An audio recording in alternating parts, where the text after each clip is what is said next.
ఇదేటిది హైదరాబాద్ రహస్యాలు చెప్తానని ముందే చెప్పాడు కదా, ఈ హైదరాబాద్ రహస్యం చెప్పట్లేదేటా అనుకుంటున్నారు కదా.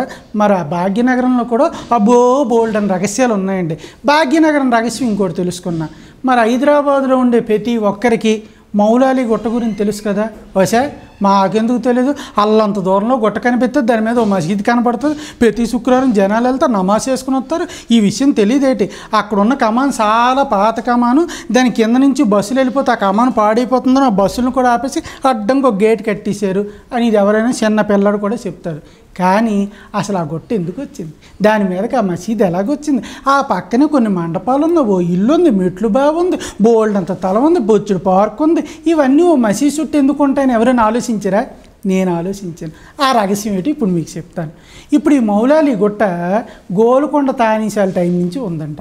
మరి కొండ అంటే 100 ఏళ్ళ క్రితం నుంచి ఉండదేటి అన్నది కదా మీ డౌటు. గుట్ట ఉంది కానీ దాని మీద మసీద్ లేదు. బారామతి అనే ఒక ఆవిడ పేరు చంద్రమతి, తర్వాత బారామతి అని మార్చారట. మరి ఇప్పుడు మీ అందరికీ తెలుసు బారామతి తారామతి అని వాళ్ళు అక్కడ గోల్కొండ కోటలో కూడా 2 ఆళ్ళు ఉంటాయి. ఇందులోని ఈ బారామతి పేరే చంద్రమతి. ఈ చంద్రమతి అన్నావిడ అప్పుడు రాజుగారి దగ్గర నర్తకి. మరి రాజుగారి నర్తకంటే మాట్లాడేటండి, అంబారీ ఉంటుంది, ఆవిడకు బోల్డ్ అంత ఎవరు ఉంటుంది, పైగా అత్యంత అందగత్తంట, కన్ను రెప్ప కూడా వేయలేనంత అందం ఆవిడ సొంతం అంట.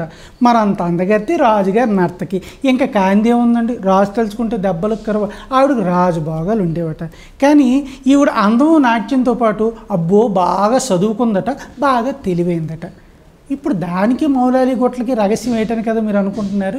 మరి రాజుగారి దగ్గర రోజు నాట్యం చేసే ఈవిడికి ఇన్ని తెలివితేటలు ఉన్నాయని రాజుగారికి తెలిసి అసలు ఈవిడ తెలివితేటలు పరీక్షిద్దామని ఓసారి ఓ పెద్ద సమస్య వచ్చి అందరూ తలలు పీకేసుకుంటున్న టైంలోని ఈవిడిని పిలిచి అసలు ఈ సమస్యకు నువ్వు ఏడు సాల్యూషన్ చెప్పు అన్నారట. ఏటండి ఈ సమస్య అన్నారట. ఏం లేదు, ఇప్పుడు మన రాజ్యం ఉంది, మన రాజ్యంలో అన్ని రాళ్ళు రప్పలే ఉన్నాయి కదా, ఇక్కడ వ్యవసాయం చెయ్యాలంటే ఎలాగా అనేసరికి చాలామంది లేచి ఊరుకోండి రాజుగారు దానిదే ఉంది, ప్రతి సంవత్సరంలో 3 నెలలు వర్షాలు పడితే వ్యవసాయం చేస్తే సరిపోద్ది అన్నారట.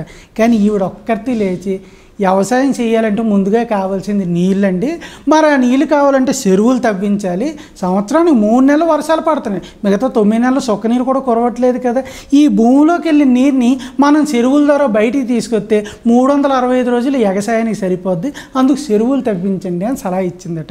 చూసారా, ఎంతమందికి అర్థం కాని విషయం ఆవిడ ఒక్కటి చెప్పింది. ఇన్ని ఫ్యూచర్ తరాలకు కూడా పనికొచ్చేలా చెరువులు ఉంటాయి అని ఆవిడ చెప్పడంతో సబాష్, ఈ రోజు నుంచి ఈవిడ మన రాజ్యానికి సలహాదారు అన్నారట. మరి రాజుగారి రాజ్యానికి సలహాదారు అంటే మామూలుగా ప్రధానమంత్రి అంత పెద్ద పదవి. మరి ఆ పదవి వచ్చాక ఆవిడకుండే సెక్యూరిటీ పెరిగిందండి. పైగా అసలే అందగత్తే కన్ను కూడా తిప్పుకోలేదు, ఇప్పుడు రాజ్యానికి సలహాదారు అయిపోయింది. మామూలుగా మెచ్చుకున్న వాళ్ళు బయట అబ్బో ఎంత బాగా చెప్పిందన్న లోపల రగిలిపోద్ది కదా, అలాంటి వాళ్ళ నుంచి ఆవిడకి ఎటువంటి థ్రెట్ రాకుండా అప్పట్లో రాజుగారు 500 మంది సైనికులను ఆవిడ కాపలాగా పెట్టారట. అంతే, ఇంకేముంది, ఆవిడ బయలుదేరితే ముందు వెనక అటు ఇటు 100 కొలది గుర్రాలు, మధ్యలో పల్లకీలు ఈవిడ వచ్చేదట. ఇదేంటిది, గోల్కొండ కోటలో రాజుగారి కన్నా ఈవిడ సైన్యం ఎక్కువ ఉన్నారు కదా అని చాలామంది రాజుగారికి వెళ్ళి రాణిగారికి కూడా ఊదారట. రాణిగారు వెళ్ళి అదేంటది మన దగ్గర నత్తకి నువ్వు అంతమంది సైనికులను ఇచ్చావు, అసలు ఇదేంటి పద్ధతికి వెళ్ళేది, మొత్తం అందరినీ తీసేదన్నట. దీంతో రాజుగారు షాడీలు చెప్పిన వాళ్ళ సంగతి కనిపెట్టి ఈవిడ గోల్కొండ కోట నుంచి తిన్నంగా చూస్తే రాజుగారికి మౌలాలి గుట్ట కనబడిందట. వెంటనే ఆ గుట్ట మీద ఈవిడికి మహల్ కట్టించమన్నారు. ఆ మహల్ రెడీ అయింది. ఆ మహల్ నుంచి రోజు ఈవిడ గోల్కొండ కోటకు రావడానికి ఒక పెద్ద గుర్రబగ్గి, ఈ 500 మంది సైన్యం, ఆ గుట్ట మీద ఆవిడకో ఇల్లు, ఇవన్నీ చేశారండి. తర్వాత ఆవిడకి అక్కడే మండపం కట్టి అక్కడే ఆ నాట్యం అది చేశాక నేను చనిపోయాక నా సమాధి కూడా ఇక్కడే పెట్టండి అన్నారట. ఆవిడ సమాధి పక్కన మసీదు అవన్నీ కట్టి ఇప్పుడు ప్రస్తుతం అవన్నీ మరుగున పడిపోయిన మసీదు మాత్రం ఉందండి. అది మౌలాలి గుట్టకున్న రహస్యం. మరి ఈ రహస్యం నచ్చితే మీరు మా ఛానల్ సబ్స్క్రైబ్ చేయండి.